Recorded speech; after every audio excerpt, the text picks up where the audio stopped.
కార్యక్రమాలు చేశారు. దాడులు చేసేది టీడీపీ వాళ్ళైతే జైల్లో పెట్టింది మా వాళ్ళను, వైఎస్ఆర్సీపీకి సంబంధించిన వాళ్ళను జైల్లో పెడతా ఉన్నారు. పోలీసులు క్రియాశీలక పాత్ర పోషిస్తూ ఉన్నారు. వల్లభనేని వంశీ తాను ఘటనా స్థలంలో లేడు అని చెప్పి, ఏకంగా తెలుగుదేశం పార్టీ ఆఫీసు దాడి జరిగిన ఘటనలో తాను లేడు అని చెప్పి ఏకంగా కోర్టులోకి వచ్చి తెలుగుదేశం పార్టీకి సంబంధించిన వ్యక్తి, పనిచేస్తా ఉన్న వ్యక్తి కోర్టు 18 సార్లు ఆయనకు వాయిదాలు పిలిస్తే 18వ తారీఖు రాని తప్పని పరిస్థితిలో పోలీసులే తనను ప్రవేశపెడితే కోర్టు ముందర తానే వంశీ అనేవాడు అక్కడ లేడు అని చెప్పిన తర్వాత కూడా వంశీని అదే కేసులో ఇరికిచ్చి అదే కేసులో వంశీని ఇబ్బంది పెడుతూ ఇప్పటికి 50 రోజుల నుంచి వంశీని కూడా జైల్లో పెట్టించే కార్యక్రమాలు చేశారు. ఇలా రాష్ట్రం మొత్తం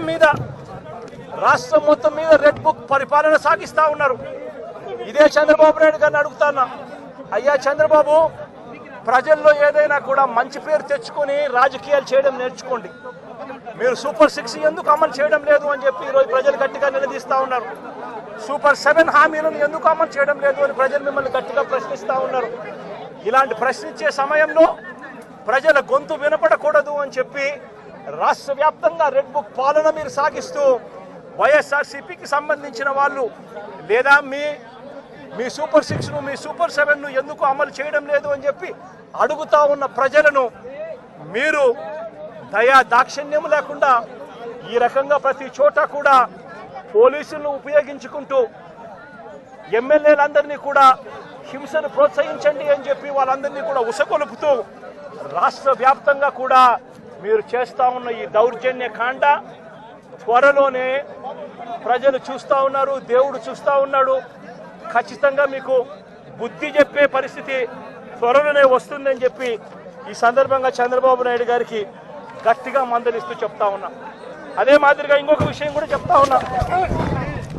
అదే విధంగా ఇంకో విషయం కూడా చెప్తా ఉన్నా. ఇదే చంద్రబాబు నాయుడు గారికి చెప్తా ఉన్నా, ఇదే పోలీసులకు చెప్తా ఉన్నా. పోలీసులు ఎవరైతే చంద్రబాబు నాయుడు గారిని మెప్పు కోసం చంద్రబాబు నాయుడు గారి మెప్పు కోసం ఎవరైతే వాళ్ళ టోపీ మీద ఉన్న సింహాలకు సెల్యూట్ చేయకుండా చంద్రబాబు నాయుడు గారికి వాచ్మెన్ల కింద పనిచేస్తా ఉన్న ఆ ప్రతి పోలీస్ అధికారికి చెప్తా ఉన్నా, ఎల్లకాలం చంద్రబాబు నాయుడు గారి పరిపాలన సాగదు. చంద్రబాబు నాయుడు గారి పరిపాలన త్వరలోనే వస్తుంది.